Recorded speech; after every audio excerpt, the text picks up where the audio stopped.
Hello everyone, Brayden here, coming to you with a very special live episode of Mickey Views News. We have a lot to talk about. So what is happening right now is the full year fiscal Q4 earnings call for the Walt Disney Company. That's why I'm in this suit here, got to look presentable. So we're going to listen into that right now. I have it on my phone, so we'll just be listening to it through my phone. They've already talked about the parks though, so we're going to go through the earnings results, see what's going on, because this is our first concrete look at how Galaxy's Edge is performing. There's been a lot of speculation. Is it doing good? Is it not doing good? All that. Now we know because the earnings result just came out, so we're going to see exactly how it's doing here. Looking at all right, so here we go. So let's see what they're saying right now. Up modestly in the quarter.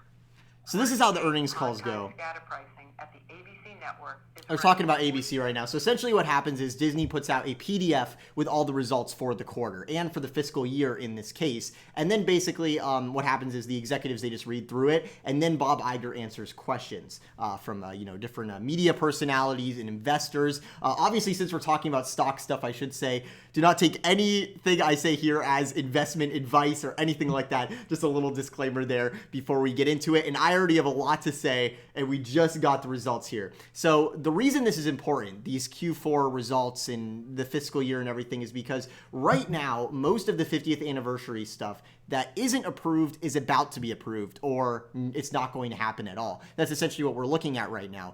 The reason we didn't see a lot at D23 as far as stuff far into the future beyond Epcot is because a lot of these big investments are currently on hold. As they actually just said on the earnings calls listening to, currently Walt Disney World is very expensive to operate. They're having things where labor is being very expensive, as well as cost investments in actually, material costs with Galaxy's Edge. So it seems like right now Walt Disney World is just maintaining its profits, which is pretty shocking because, we expected a big boost with Galaxy's Edge. This is the thing that we've all been waiting for. So getting into the results right now, we should just talk about what's going on with Galaxy's Edge, and then we can talk about the 50th stuff. This is crazy. So looking at the parks and experiences, last year, the parks and experiences consumer products, this whole division, they made 1,177. That's actually in millions. That was their earnings. This year, it's up 17%, which is a lot. But crazily enough, the increase this year is coming from Disneyland.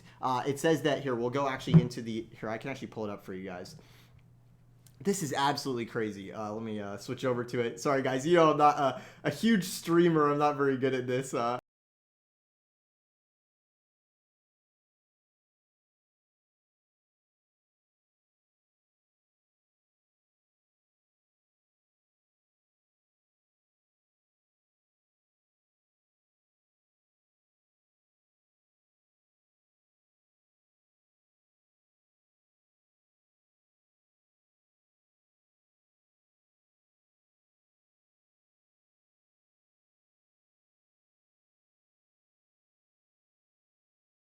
Let me switch it back over for you guys. So it's like, is it really the hurricane that, had a big impact? That was like one weekend, Increases in guest spending were good, it says, but it was partially offset by higher costs. So essentially what we saw this quarter is we're spending more in the parks, but Disney is having to spend more in the parks as well. So there's a net gain of essentially nothing with Walt Disney World right now. And this is kind of worrisome because Galaxy's Edge was the big bet. And they just said on the earnings call that they're looking forward to Rise of the Resistance. They're expecting the earnings to increase with Rise of the Resistance. But the fact that they decided to open the land before Rise of the Resistance, and then as a result, they didn't even get a boost out of it in Walt Disney World, I think we can say is an abject failure as far as the business aspect, the business decision that was made there. I'm not saying the land is a failure, obviously, because I think it's very popular just in terms of you see everyone with the lightsabers and the droids, and it's very fun. And obviously, it seems like they had a lot of costs this year, and they were still able to maintain the same profits as last year. So to investors, that doesn't look good. They didn't gain any more in Walt Disney World than they did in this quarter last year in Q4. But if you look at it overall, the earnings with Galaxy's Edge, they kind of maintained. But obviously, when you open Galaxy's Edge, you're expecting this enormous boost.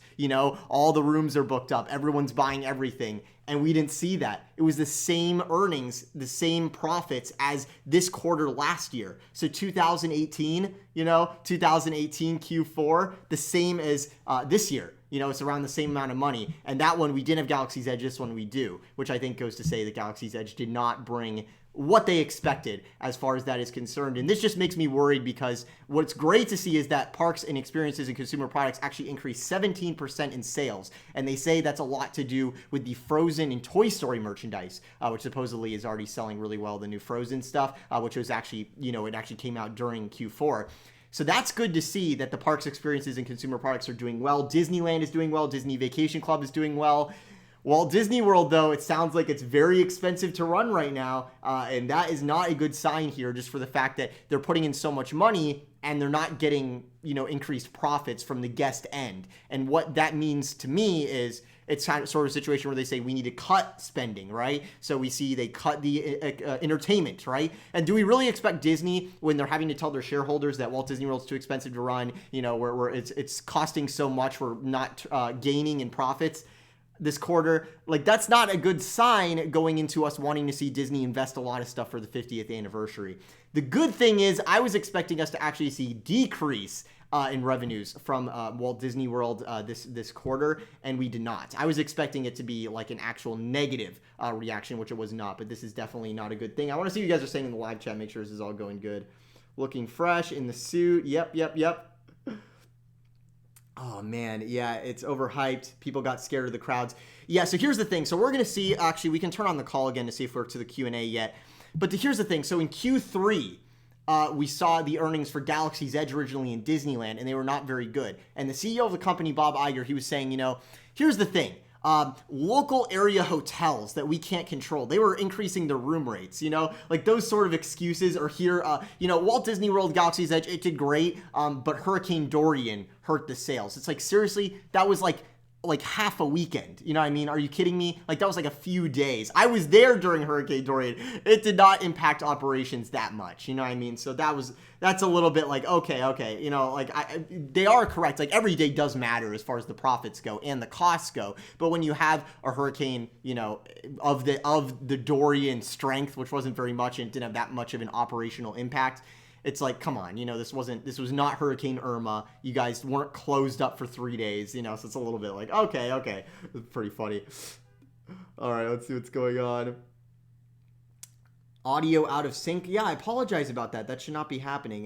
You know, here's the thing. So the good thing is now I have internet that's good enough to actually stream for you guys, which is very, very exciting. But obviously I'll keep working on my actual streaming abilities here on my computer. I apologize about that. Don't forget about Disneyland. Someone says, yeah, I'm not forgetting about Disneyland. So Disneyland did very good in performance, it looks like, which is very, very exciting, I would say. It's a good sign for Disneyland.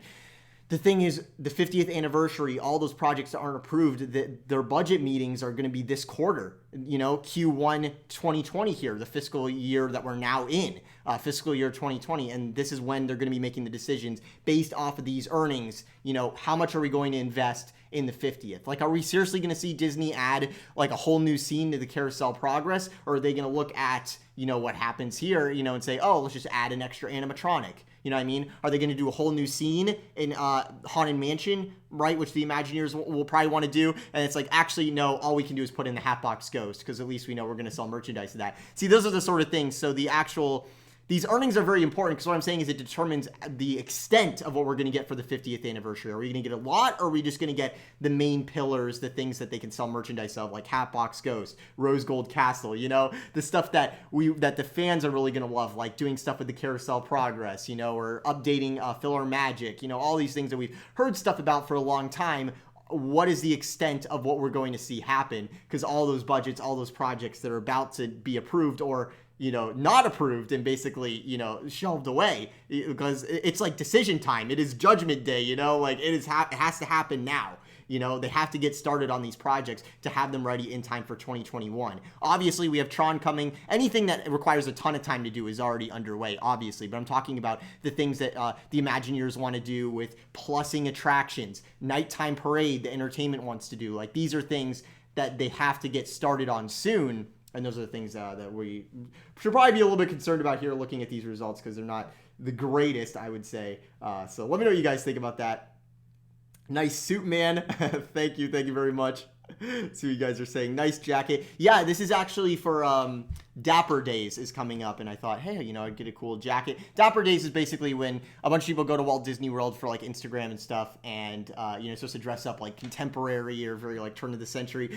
This isn't really a case where that's I actually have a vest to go with this, but I don't really know if it does apply. But I wanted to have like a Horizons kind of style suit, so that's what I'm doing for that. All right, let's see what's going on with the earnings call. That we had out there, which is a reaction to the brands and the content, both library product and original product. This is Disney CEO Bob Iger speaking right now.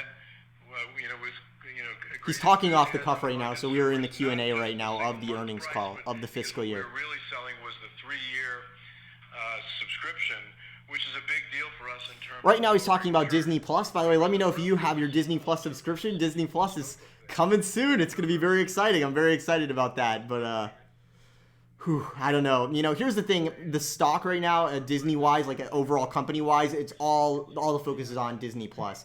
And there's a lot of reason to be concerned just because any technology product Disney's ever done has ultimately failed, right? If you look at everything, like the history of the company, most recently with Disney Infinity, they sort of got cold feet about having all that overhead with all those figures sitting in a bunch of stores. So they decided it was easier not to have that product. It wasn't the juice was not worth the squeeze, stuff like that. I don't think Disney Plus will be anything like that. I am very optimistic that Disney Plus is going to be an enormous success. Bob Iger was talking about how they did like a test in the Netherlands and everyone loved it. You can download the content, which is a big deal, something that you couldn't do with Disney content on Netflix. There's inherent value with what Disney's doing here and the library of content that they have that I think it's going to be justifiable for the price of, what is it, like $6.99 a month. That is definitely something that I think people will be able to justify. So I really hope it does well. I'm really excited for Disney Plus, of course, which is coming in just a week or less than a week now, right? November 12th. We're coming in here. We're coming in hot. 5 days, right? Pretty crazy. See what's going on in the chat here. Yeah, it is just crazy. So to recap what's going on with the parks earnings, the parks increased 17% quarter over quarter compared to Q4 last year as far as profits are concerned. And if you look at the revenues, the thing is, if you actually break it down, because that's a blanket of parks, experiences, and consumer products. So that's all the merchandise Disney sells. That's all the experiences Disney sells. That's Disney Vacation Club. That's Adventures by Disney. That's Disney Cruise Line. That's, all the parks around the world. If you look at Walt Disney World specifically, they just maintained their profits from the previous Q4. It was comparable, they said, to the previous end of year earnings, which is not a good sign there, Q4 over Q4. So that is not a good sign. Galaxy's Edge opened. It was supposed to be the big thing, right? And they didn't even make more money than they did last year. What? So honestly, I think we all know what the case is here. What they should have done is they should have waited for Rise of the Resistance. That is my opinion. I think that's what they should have done. It would have been a way bigger deal because I believe when Rise of the Resistance opens, it's going to be awesome. And it's going to be like Pandora, right? Where you have this awesome attraction. That's why you go to the park. That's why you go to the land. You have to do Rise of the Resistance, right? You have to do Flight of Passage in Pandora. And then all the other stuff is a bonus. All the atmosphere, all the immersion, all the food, all these extra things are awesome little hidden gems that you do as a result of driving guests to the park for this main attraction that their ticket pays for. Right now, if you go to Galaxy's Edge, beyond the Millennium Falcon, you're paying for everything, right? So you're paying a ticket to go to a land, to buy food, to buy a lightsaber, to buy a droid, right? All the experiences that I think are really cool, they all cost additional money on top of your park ticket. So why even bother going? I'm sure is what some guests say, so I think that's something to consider there. If you had opened it with Rise of Resistance, probably would have been some different results. Let's see what you guys are saying. Talking about Buzzy, who agrees with me. How about 4 rides in expansion, not 2? Jonathan says, absolutely. There was supposed to be a 3rd ride, a thing with which did not happen. $15 beers in Galaxy's Edge. No, thank you. I'll have water, Matt says. Oh, man.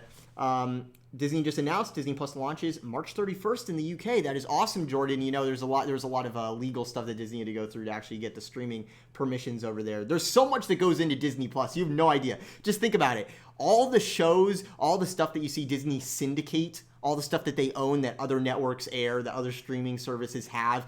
Each and every one of those pieces of content, they have to get the rights back to actually air it, to put it on the streaming service. Can you imagine how many files, how many legal documents? I mean, this was a multi-year undertaking to get this whole service together, to even make it possible if you think about the legality and the behind the scenes. Pretty hilarious. Oh, man. All right, let's see what's going on. They're still talking about the streaming. Here's the thing. The investors, all they care about is the streaming services, and I don't like this. What is wrong with these people? They have this disrespect of the parks experiences and consumer products, okay? Like, I'm looking at the revenues for the Walt Disney Company here, okay? If we look at theatrical, if we look at the segments, all right, well, I'm looking at the segments now. Wait 1 second, I have to scroll to the right page. If I look at the segments here, you know, media networks make a lot of money. Theatrical, I mean, these things are all pretty close to each other, you know? Here's the thing. In this quarter, this previous quarter, parks, experiences, and consumer products accounted for the majority of the revenues that the Walt Disney Company saw. They had, or not the majority, but the biggest amount. Hello, right? You know, I just don't understand. I don't understand, you know, the amount of money that the parks, experiences, and consumer products brings in versus how much the investors talk about it versus how much the executives talk about it. It is so bizarre. Actually, it isn't. I know why it is. I actually know the reason why. Here, let me get a drink of water. Let me see if you can guess. Why do they care more about the movies than they do about the parks? It's not just synergy. It's not just because they think that, you know, the studios are the top of the funnel and then you take that content and you make it into merchandise in the parks. That's not the only reason. There's another reason. All right, so the reason why, the reason for all this is because if you look at the parks, if you look at the people who are in charge, the thing is, we look at the executives, right, and we blame a lot of stuff on them, but you also have to consider the majority shareholders. Just think about this. Disney bought Marvel, okay? They bought Marvel from Isaac Perlmutter, okay? So now Isaac Perlmutter, this guy who owned Marvel, he has a huge amount of market share of equity within the Walt Disney Company. So he has a huge amount of influence. And if he cares about the studios more than the theme parks, which I think we all know is fairly obvious and natural, I mean, he ran a studio, right? Then that is where the focus is going to go. Because if that's where the shareholders are looking, if that's where these people who are on these calls, these shareholders, what they're focused on, that's what Disney is going to talk about. That's what they're going to be focused on. But it's just funny because as someone who's more of a Disney Parks fan than a Disney Studios, Disney film guy, you know, it's just, it always sort of bothers me because there's so much money that the parks are bringing in. There's so much potential here. It's just so crazy. All right, let's see what's going on now. There'll be a rollout there, but we'll give you enough guidance so you can look at the success of the rollout. Still talking about Disney Plus. Thanks. I'm sorry, Doug. And then on the Fox dilution, the pacing during the year, is it a step function improvement into fiscal 21, or is there sort of a linear improvement in Fox dilution throughout fiscal 20? Something also that was brought up on the last call a while ago was about Disney Plus. You know, are we going to see theatrical films come sooner to our devices? You know, and Iger said no. I always thought that was interesting. Like, wouldn't you put, you know, Toy Story 3 in the theaters or Toy Story 4 in the theaters, and then, you know, as soon as it's out, not wait those 7 months to then bring it out on DVD? I don't know. I always thought that was kind of an interesting decision what they said there. Michael says investors like subscriptions for constant revenue. Yes, that is true. That is a great point. You know, if you look at something like Disney Plus, this product that is going to have a lot of guests paying month after month after month for the service worldwide, you can understand the interest there. That is a big deal. Fawn says, what are you most excited for in Walt Disney World in the future? What am I most excited for? I'm most excited for Rise of the... Nope, not Rise of Resistance. Runaway Railway. I think that Rise of Resistance is going to be the thing that's going to wow people the most. If I envision the next couple years why people will go to Walt Disney World, you have to see Rise of Resistance. You have to check out Rise of Resistance. I think that's going to be the case. But personally, I'm most excited for the Runaway Railway because it is original. It uses IP, the original IP, of course, you know, with Mickey Mouse and all of that. But it's an original attraction, an original story created specifically for this attraction that's going in the Chinese theater in Hollywood studios, and it is going to be big.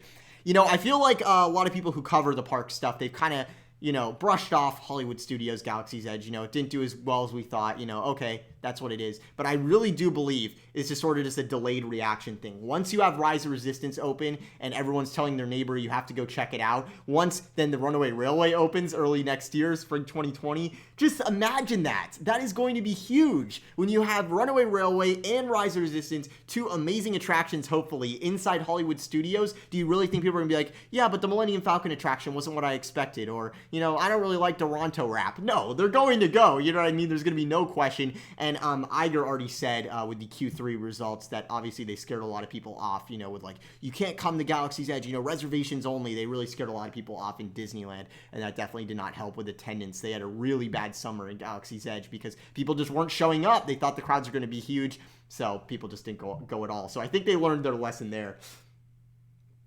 Aaron says, that's what I'm waiting for. So I'm assuming you're talking about Rise of Resistance, Runaway Railway. Absolutely. So perhaps a lot of the crowds that they expected when Galaxy's Edge opened, you guys are smart enough to be like, maybe I should wait until the stuff that I actually want to see is open, once the land is actually complete, once Rise of Resistance is open, right? So that's also something to consider there. Fun says, thanks so much. Yeah, no problem. Bean says, do you think they are going to do the Rose Gold Castle? Yes, that is still the plan from what I know. From my inside sources, yes, that is still the plan. I was kind of worried, this is going to sound so egotistical, all right? I was kind of worried if I talked about the Rose Gold Castle and word got out about it and people didn't like the idea and kind of went online and were complaining about it, Disney wouldn't do it. I don't actually believe that Disney really cares what I say, so don't worry about that. There's no superiority complex here, Everyone's watching. I don't think they really care. But I'm saying, it's sort of a situation where sometimes rumors come out, guests get very upset, tell Disney they don't want to see something happen, and then it never happens, and the project gets canned. Obviously, they're going to do something cosmetic with the castle. Obviously, they're not going to put stuff physically on the castle because they have to do projection mapping now. So, they're going to paint the castle, and I already know, as a matter of fact, that they've wanted to paint it rose gold. And not iridescent, not the 50th logo thing. By the way, that is from so many years ago. I guarantee you that thing that they showed at the D23 Expo is something an intern pulled up. It's like a 2012, 2013 thing. If you look at the Magic Bands, the 50th anniversary Magic Bands, with that logo, they're the original Magic Bands. Like when they unveiled My Disney Experience, those Magic Bands, like Magic Band 1.0, like the ones that were retired in 2015. Like seriously, come on. You know what I mean? Like, come on. That's not an indication as to anything we're going to see. It's going to be a rose gold castle. I am putting my reputation on the line, and you know what? I could be wrong, but here's the great thing. I know it's something that Disney was doing, so, if it doesn't happen, I feel confident that I can prove that it was something that they were considering doing at the time that I was saying it was going to happen, right? So I would say this is something that's happening, but the plan could change, Rose gold is not a popular color anymore, it's kind of very 2015. And the thing that people don't understand is they're not going to call it rose gold. It's going to be a very regal, sort of rose-ish gold color, and it's going to be the 50th anniversary castle. This is just going to be the color, right? So it's not like they're going to be marketing it as a rose gold castle. It's going to be the 50th castle. It's going to be on all the merchandise. You're going to have this color that's kind of like a warm, kind of reddish gold, right? That's what I believe the castle is going to look like. Could it be regular gold? Maybe, but we've already seen them do that with a million different ways with the other park anniversaries around the world. So that's something to consider, of course, with the, all they did with it. They did like the worldwide celebration for when Disneyland turned 50th at all the parks. Tammy says Walt and Roy made sacrifices over and over because they knew the end result would be worth it. Great example in Marty Sklar's book Dream It, Do It. Walt had consumer products make a picture book and sell it at cost, meaning the cost that it made them to print the picture book was the price they sold it in the park. And obviously they're like, why would you do that? We're not going to make any money on this product. Why would you waste time? And Walt said it's because people are going to buy this picture book, which will be, very cheap because we're selling it at cost. We're not getting any profit directly from it. They're going to bring it home. They're going to put it on their coffee tables, and their neighbors are going to come over. They're going to see it. They're going to talk about what a great time they had in Disneyland. They're going to see these pictures. It's like free advertising, right? And this is what will drive more people to our parks to spend more money. There's this fallacy that Walt never cared about money. Obviously, he ran a business, in America. I'm sure he cared about money, right? But he always said, we make money so we can make movies, right? We make money so we can make theme parks. He was always more on the creative end. And then, of course, his brother Roy was more on the business end and making a profit and all that sort of stuff. So that's always something that's very inspiring to me, that concept. I really like that. David says, jacket is on point. Thank you. I know. I'm trying. Chloe says, I like Arendelle Aqua, but that's already dated too. Yeah, I'm really not happy with consumer products in the parks lately.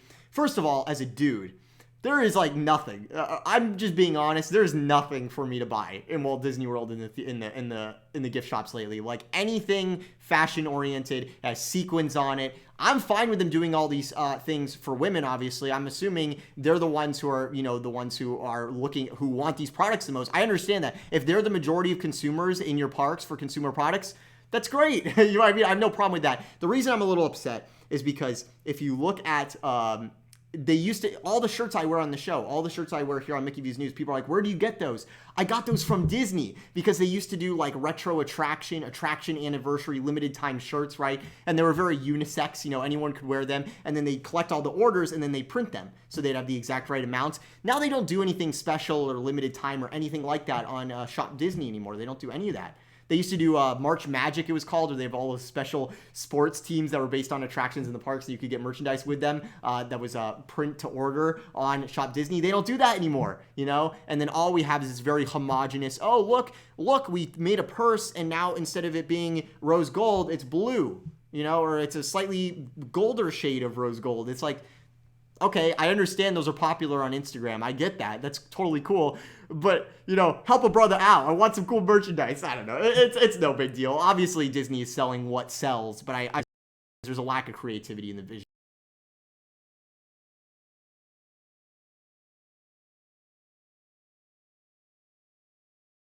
Making it into an actual product. So that's just my opinion there. That might be a little bit of a hot take, but that's just my opinion there. Disney definitely needs more good t-shirts. Colleen says, yeah, I agree. This isn't even like, I'm not saying like, oh, there's not enough men's stuff in the parks, although I do think that's the case. But I'm not saying like, oh, why don't they focus more on us? I don't believe that at all. Because obviously Disney's selling more female stuff in the parks because they're the ones who are buying, they're a company, right? They're the ones who are buying the merchandise. So that makes complete sense. I just want to see more creative stuff. You know what I mean? It's not even about the gender stuff. I just want to see more creative merchandise. We just get, okay, we took a purse and we made it a different color, Or we took these ears that someone thought up on Etsy and we copied them. Like, come on. Let me know if you guys agree or not. I feel like that's kind of a hot take. I don't know. Someone says lagging big time. Yeah, sorry about that. I'm sorry about that. Daisy says, I'm getting a custom t-shirt when I come to Disney because in the UK there's a shop called Printmark where you can customize shirts. Yeah, that's awesome. Disney should get some insight from Etsy sellers. They do. They take a lot of Etsy ideas. Someone says you froze. Yeah, sorry if you're not getting this. Sorry if the transmission is not going through properly. Discussion. I'm looking back at the Q4 earnings report again. Let's see if Iger's saying anything. I'm guessing the call's almost over here. Down the road. But we're not looking at any of these in an isolated way. I talk about Hulu, but I also talk They're still talking about Hulu and Disney Plus. Oh my gosh. Hello, guys. Half of your revenue is coming from the parks and consumer products. Don't talk about that. Your biggest land investment ever to date opened this quarter, and you just announced the results for it. Don't talk about that. Silliness, I tell you. If you're just joining now, the results with Galaxy's Edge. Oh boy. So what happened is Disneyland saw really good Q4 performance. Walt Disney World, they did not see any increase in earnings at the Walt Disney World Resort, even though Galaxy's Edge opened during the quarter. So take that for what you will. Probably not a good sign for reinvestment in the parks going forward in Walt Disney World with the 50th anniversary coming up. But it's not a negative result. It's more of like that's disappointing. But it's not like, we need to close up shop, stop putting investments in the parks. So that's a good sign. I would say that. Results at Walt Disney World were comparable to the prior year quarter, despite the adverse impact of Hurricane Dorian in the current quarter. Increases in guest spending and to a lesser extent occupied room nights and attendance were offset by higher costs. So they're saying that people spent more this year in Walt Disney World. They also occupied more rooms this year. They spent more money on rooms, but Disney had to spend more money to, get everyone there with advertising and actually running the parks. Higher costs were driven by costs associated with Galaxy's Edge, which opened on August 29th, and cost inflation. Guest spending growth was primarily due to increased food, beverage, merchandise spending, and higher average ticket prices. So this increase we saw with the annual pass and the tickets have definitely helped there. Operating income at our international parks. By the way, they're also very concerned about Hong Kong, of course, because you have protests going on out there. They said that expect some very bad impacts pass on the parks division because of that, which is obviously understandable. Let's see what you guys are saying in the chat. If you want to see, it looks like Sean sent a $2 super chat. Thank you so much. A super sticker. Very, very cool.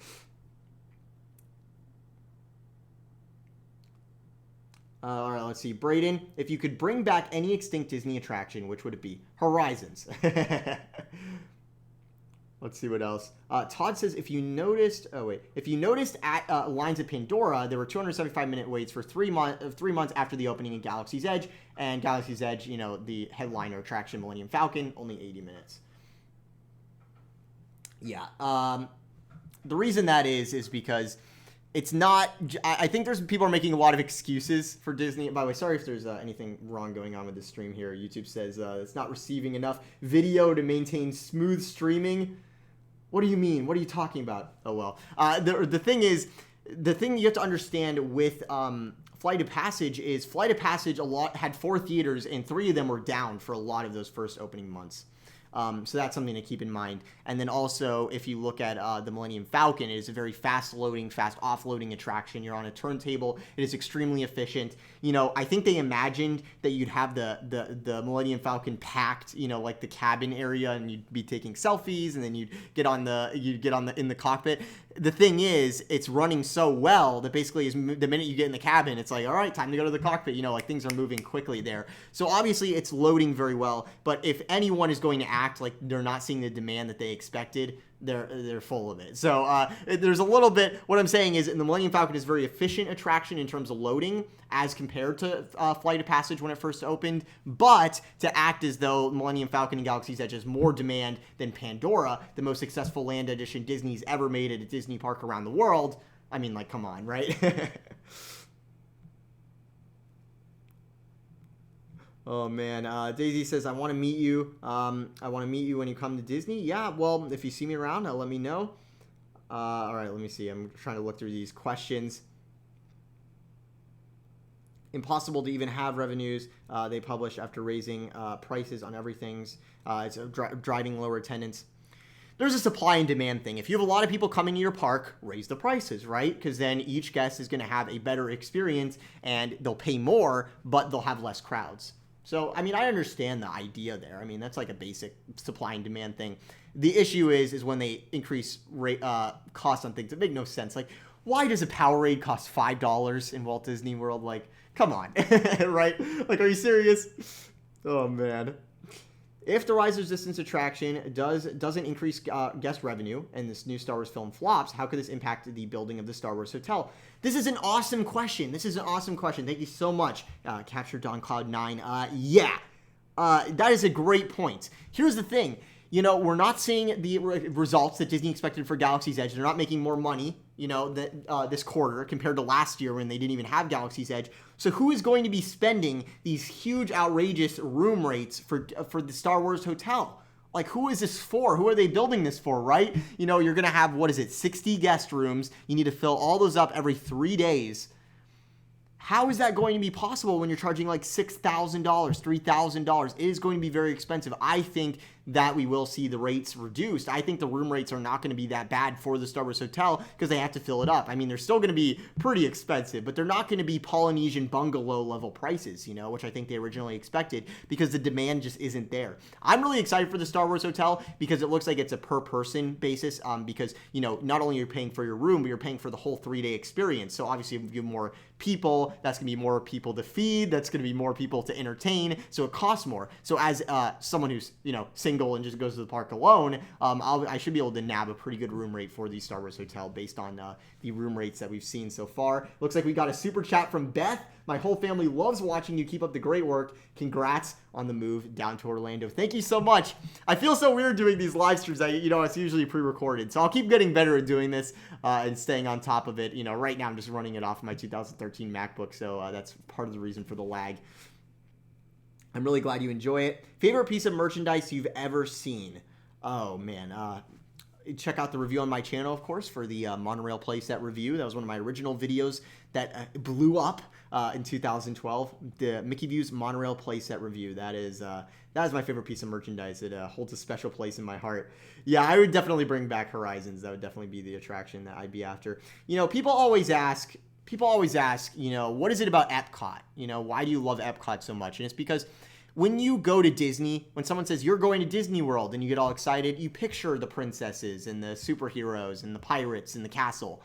You don't picture, you know, finding out what you want to do with your life or being inspired. And that was something that Epcot always did. It had such an amazing impact on people, you know, and there are so many people who pursued STEM careers and, you know, decided what they want to do with their life, thanks in part to being inspired by Epcot, this permanent World's Fair. And I believe so strongly in that idea. People ask, how did you get into Disney? It wasn't the Disney Channel. It wasn't the Disney movies. It was Epcot. That was what blew me away because, you know, I was going to Disney as a kid. I was like, you know, Brayden, we're going to Walt Disney World. It's like, oh, that's awesome. But, you know what to expect, right? And then you go to Epcot and it's just like, phew. So that's how I really got into it. So I truly do believe strongly in the message of it.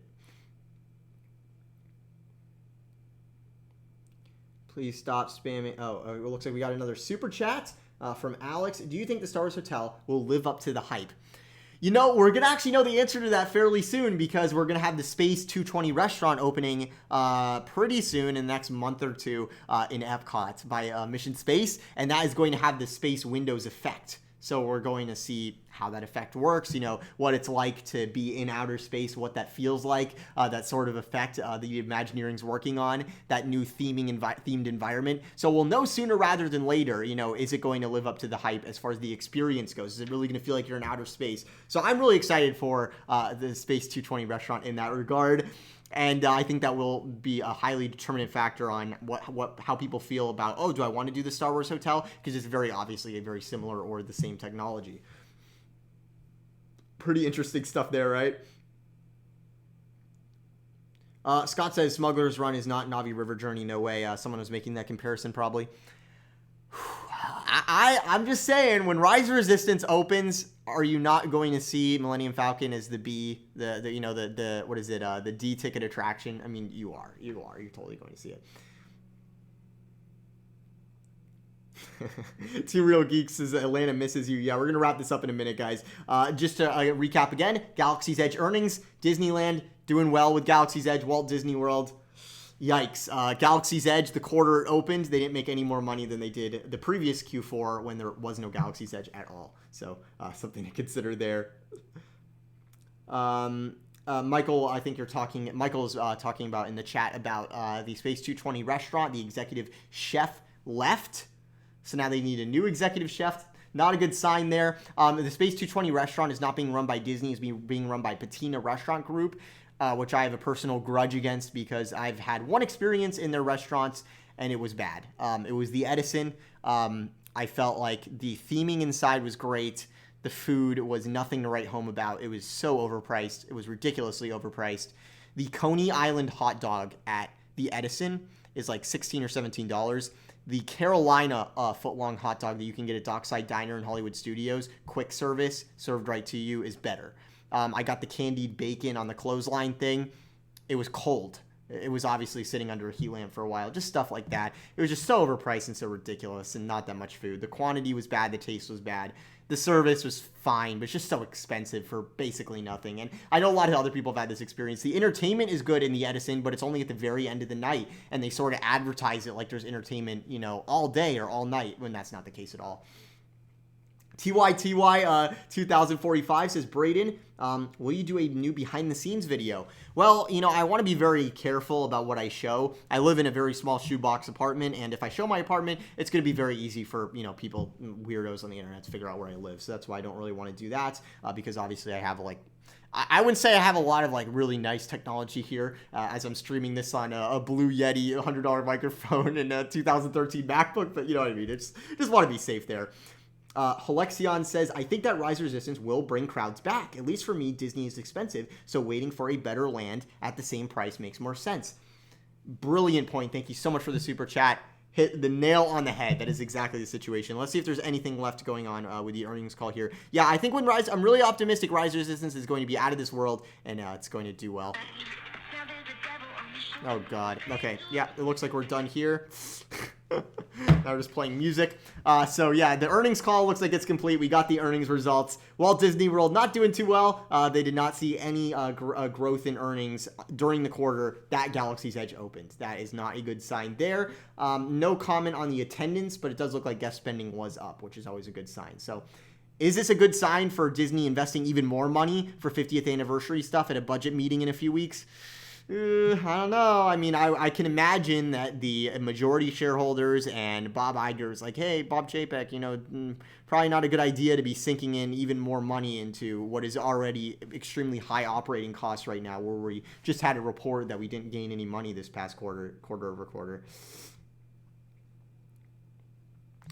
Someone says Impromptu Imagineering. Yes, man. Impromptu Imagineering is still happening. Don't worry about that.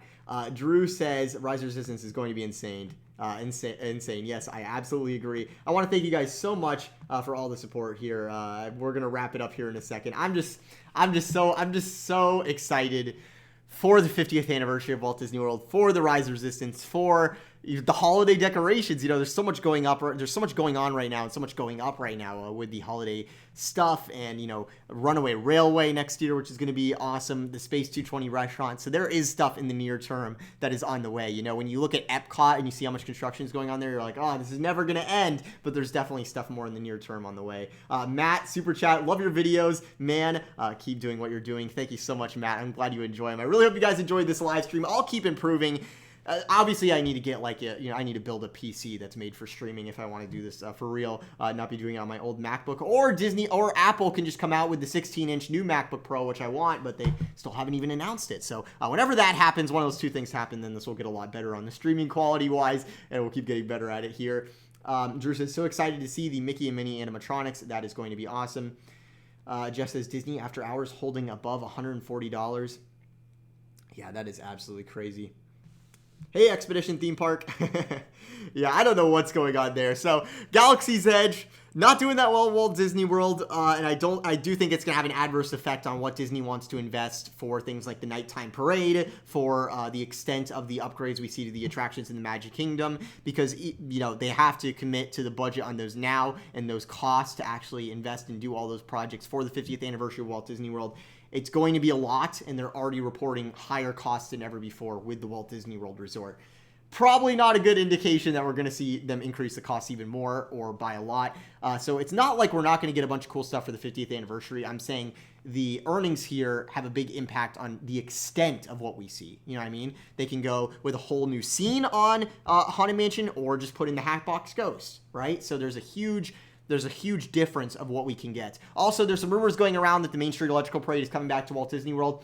I personally don't believe that is going to happen. I think people who think that's going to happen have no clue how the parks work, because Disney would have to buy the parade from Disneyland. I don't know if you know this, but why would Disneyland get rid of a nighttime parade that they have to pull out to bring in crowds? Why would they give it back to Walt Disney World? Do you think it's all just one company and they just move stuff around on a board? No. It would be off of Disney World's budget, I believe. They'd actually have to buy it back. So if you're going to spend money on bringing the electrical parade back, the real expense with the nighttime parades is the labor cost. The labor cost is enormous. You might not know this, but if you perform in a parade, you have to be paid for 4 hours, Florida law, minimum. So think about that. So for one run through of the parade, you have to pay for 4 hours of everyone running it. The people who do the show, behind the scenes stuff, the actual performers, people operating the floats. I mean, that is a lot of money labor cost wise, and that's the actual financial holdup with the nighttime parades. It is not because making a new nighttime parade would be so expensive. That's not what's expensive about a nighttime parade. Disney can make a bunch of new floats for the 50th anniversary of Walt Disney World and have a whole new nighttime parade for us, and that will not even be the main cost of running a parade. It's the actual running of the parade that is expensive. So that's something to keep in mind there. So do I think that we'll see the electrical parade come to Walt Disney World? No, personally, I don't. It could happen, who knows? But I honestly think if they're going to put in the money to pay the labor costs to run a nighttime parade every night during the 50th anniversary, they would just pay for a new parade. That's not even the main cost. So that's what I think would happen as far as that is concerned. Just something to keep in mind. Let's see. Wow, live chat, awesome. I miss your old videos, Brayden. Wow. Well, thank you, or sorry. Hey, Cliffix. Thank you, everyone who watched this. I really hope you guys enjoyed it. I don't want to just keep blabbering on forever, but I'm really excited for the 50th anniversary stuff. The earnings results don't exactly point to great things as far as us seeing big investments in the future of the parks, just based on how expensive they're already reporting it is to operate. You know, everything's fine and dandy until Disney starts saying, hey, we didn't make any more money in Walt Disney World this year compared to last year, and then factor in the fact that they have to compensate for all the losses they're going to see in Hong Kong Disneyland with all the geopolitical stuff going on over there. They're going to need to see bigger increases in profits on the Walt Disney World, Disneyland Paris side to compensate for that. Tokyo Disneyland. So, you know, that's just something to keep in mind there. TY2I says, what do you use to edit your videos? Final Cut Pro 10. Here on this 2013 old MacBook Pro that I want to upgrade. Come on, Apple. Give us the new ones. Give us the new laptops. Cruel Dragon says, Walt Disney World's food division has been killing it the last few years, the last 2 years with all the new treats and stuff.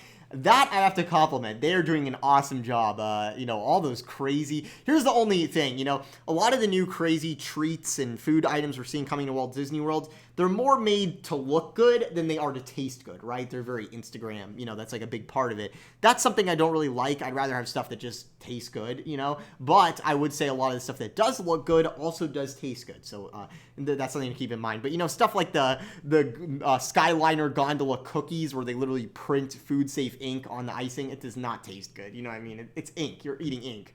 So, you know, things like that, for example, where it's like, I don't know.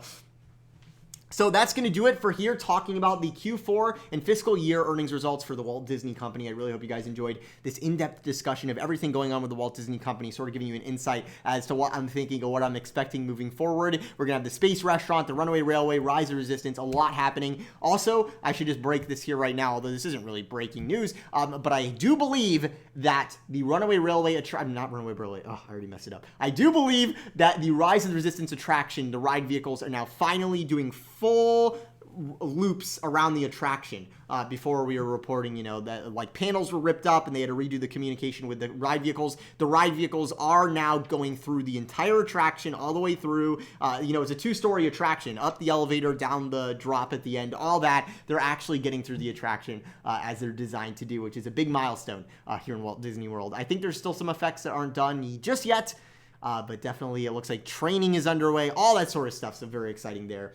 So I really hope you guys have an awesome night. Thank you so much for watching, and I just want to say one more time for people watching, Galaxy's Edge, not so good in Walt Disney World, doing good in Disneyland. It's doing okay in Walt Disney World, it's just not seeing the profits that they want. I do think Rise of Resistance is going to help a ton with that, and it's going to be like Flight of Passage with Pandora. That is my personal expectation. Is it a big expectation? Yes, but Disney sunk literally billions into this attraction at this point, I do believe, because they had to redo the ride vehicles, the communication, all the stuff that they did. This is going to be a groundbreaking attraction, and Disney is really trying to top Universal here. And I hope they succeed. I really hope it's awesome. So from the Mickey Views Magic Studio with a live episode of Mickey Views News here. Thank you so much for watching. This is Brayden. Have a magical day. Thank you guys so much. And